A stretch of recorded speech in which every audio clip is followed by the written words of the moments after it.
అలానే మిస్ఎస్ రావు. ఆంధ్రప్రదేశ్ ముఖ్యమంత్రి చంద్రబాబు నాయుడు అనగానే మనకు గుర్తొచ్చేది ఆయన విజన్, ఆయన దూరదృష్టి. అందుకే 30 ఏళ్ల తర్వాత గణతంత్ర దినోత్సవం సందర్భంగా ప్రదర్శించేటువంటి శకటాల్లో 3వ స్థానం లభించింది ఆంధ్రప్రదేశ్కి.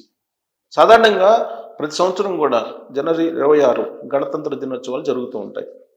ఆయా రాష్ట్రాలు, కేంద్ర ప్రభుత్వాలు అక్కడ ఉన్నటువంటి సంస్కృతి, సాంప్రదాయాలు లేదా ఆయా శాఖల యొక్క పనితీరు వీటన్నిటినీ ప్రదర్శించేలా శకటాలను తయారు చేస్తారు, ఆయా రాష్ట్రాలకు సంబంధించినటువంటి ఇంపార్టెంట్ అంశాలను తీసుకొని. ఇప్పుడు ఆంధ్రప్రదేశ్ ఏటి గొప్పక బొమ్మలకు సంబంధించినటువంటి శకటాన్ని ప్రదర్శించింది ఈ సంవత్సరం. దానికి రక్షణ శాఖ ప్రకటించినటువంటి బెస్ట్ శకటాల్లో 3వ శకటంగా గుర్తింపు వచ్చింది.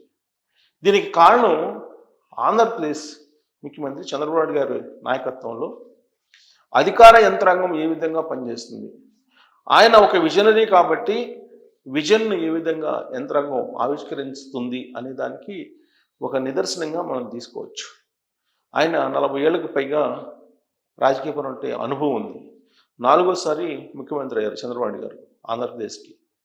ఉమ్మడి ఆంధ్రప్రదేశ్లో 2 సార్లు, విడిపోయినటువంటి ఆంధ్రప్రదేశ్కి 2వసారి ముఖ్యమంత్రి అయ్యి ఇప్పుడు కొనసాగుతూ ఉన్నారు.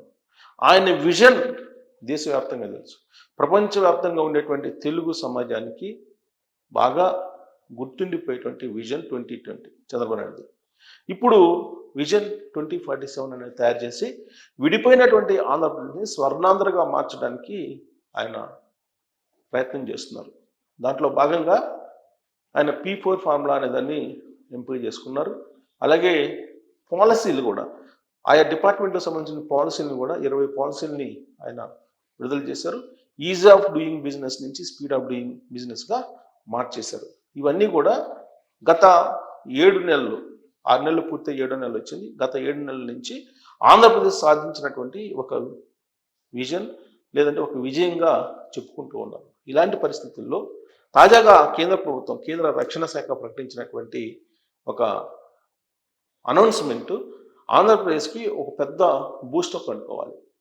ఇది చిన్న విషయం అయి ఉండొచ్చు. గణతంత్ర దినోత్సవాల్లో శకటాన్ని 3వ స్థానంలోకి తీసుకురావడం అనేది మీకు చూసే వాళ్ళకి చిన్న విషయంగానే ఉండొచ్చు.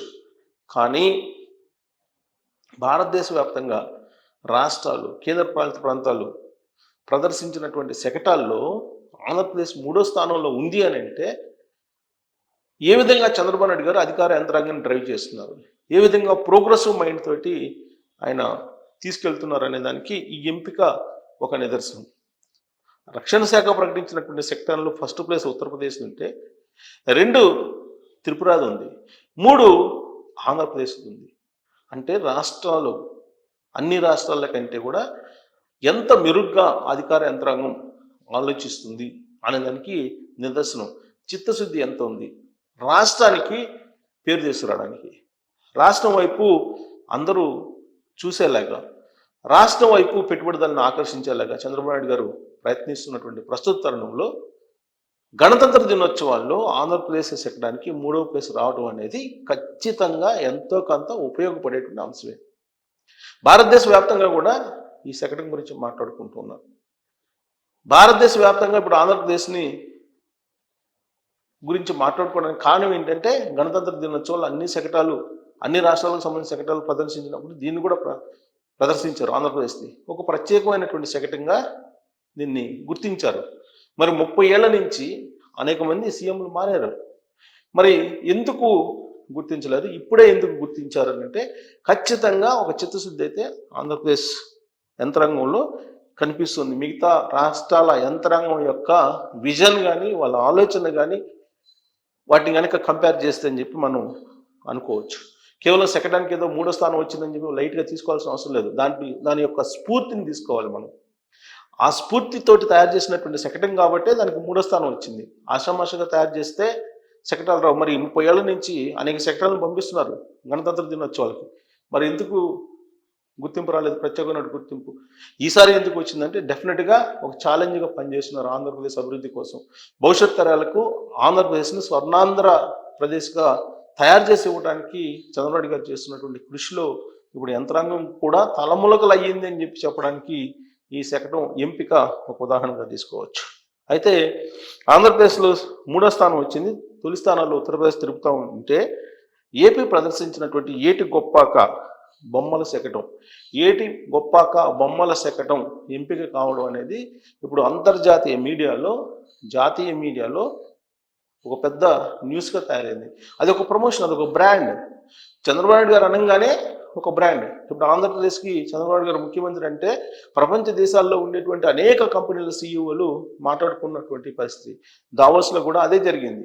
దావోస్కి వెళ్ళిన సందర్భంగా చంద్రబాబు నాయుడు గారు ఆంధ్రప్రదేశ్ని ప్రమోట్ చేశారు, ఒక బ్రాండ్గా నిలిపారు. సరే, పెట్టుబడులు ఎన్ని వస్తాయి, ఎన్ని తీసుకురాగలరు, ఏ కంపెనీలు వస్తాయి అనేది మనం సమీప భవిష్యత్తులో చూస్తున్నాం. బట్ దావోస్ అనేటువంటి వేదిక కేవలం ప్రమోషన్ కోసం ఏర్పాటు చేసినటువంటి వేదిక అది. అందుకే అక్కడ ఆంధ్రప్రదేశ్ బ్రాండ్ని అక్కడ ప్రమోట్ చేశారు. దాని రిజల్ట్ ఏంటనేది మనం సమీప భవిష్యత్తులోనే చూడొచ్చు. ఇక త్రివిధ దళాలకు సంబంధించినటువంటి బహుమతులు కూడా రక్షణ శాఖ ప్రదర్శించింది. త్రివిధ దళాలు రకరకాల విన్యాసాలు చేస్తూ ఉంటాయి. దాంట్లో బెస్ట్ ఏంటనేది తీసుకుంటారు. అంటే దాంట్లో ఎందుకు ఈ కాంబినేషన్ పెడతారంటే టీమ్ స్పిరిట్ నింపడానికి. దాంట్లో ఇప్పుడు జమ్మూ కాశ్మీర్ రైఫిల్స్ కవాతు బృందం ఎంపికైంది ఫస్ట్ త్రివిధ దళాల్లో. అలాగే కేంద్ర బలగాల విభాగంలో ఢిల్లీ పోలీస్ కవాతు మార్చింగ్ అది ఎంపికైంది. ఇంకా కేంద్ర ప్రభుత్వం కూడా రాష్ట్రాలతో పాటు కేంద్ర ప్రభుత్వంలో ఉండేటువంటి వివిధ శాఖలకు సంబంధించినటువంటి సెక్టార్లను కూడా ఆ రోజున ప్రదర్శిస్తారు. వాటిల్లో ఉత్తమ శకటంగా గిరిజన శాఖకు సంబంధించిన శకటం ఎంపికైంది. రక్షణ శాఖ ఎంపిక చేసింది. అంటే అన్ని డిపార్ట్మెంట్లు చాలా ఉన్నాయి. మరి గిరిజన శాఖ శకటం ఎందుకు ఎంపికైందంటే ఆ అధికారులు వాళ్ళ ఆలోచన తీరు, సమాజంతో వాళ్ళు కనెక్ట్ అయినటువంటి తీరు ఆ శకటం రూపంలో మనం చూడొచ్చు. అందుకే వాళ్ళ కేంద్ర ప్రభుత్వాలు ఆయా శాఖల్లో గిరిజన శాఖకు తయారు చేసినటువంటి శకటం ఎంపికైంది ఉత్తమంగా.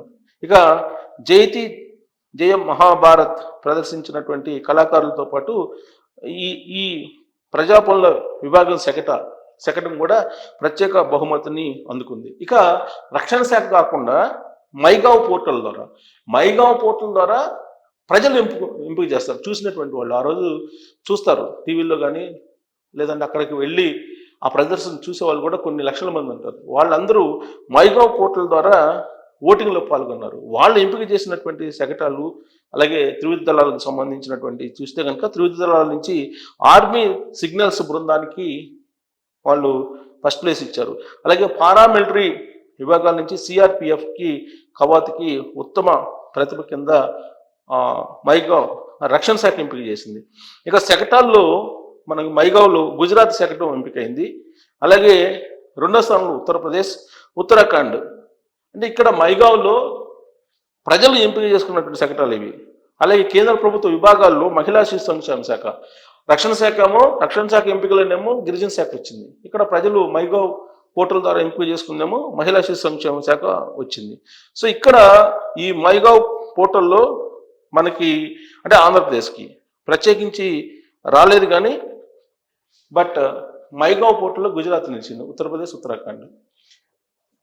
రక్షణ శాఖ ఎంపిక చేసినటువంటి సెక్టార్లో మాత్రం ఆంధ్రప్రదేశ్కి 3వ స్థానం వచ్చింది. మరి ఇది స్ఫూర్తి నింపేటువంటి శకటమా, చంద్రబాబు నాయుడు గారి విజన్కి ఇదొక ఊతం ఇచ్చేటువంటి ఎంపిక అనుకోవచ్చా?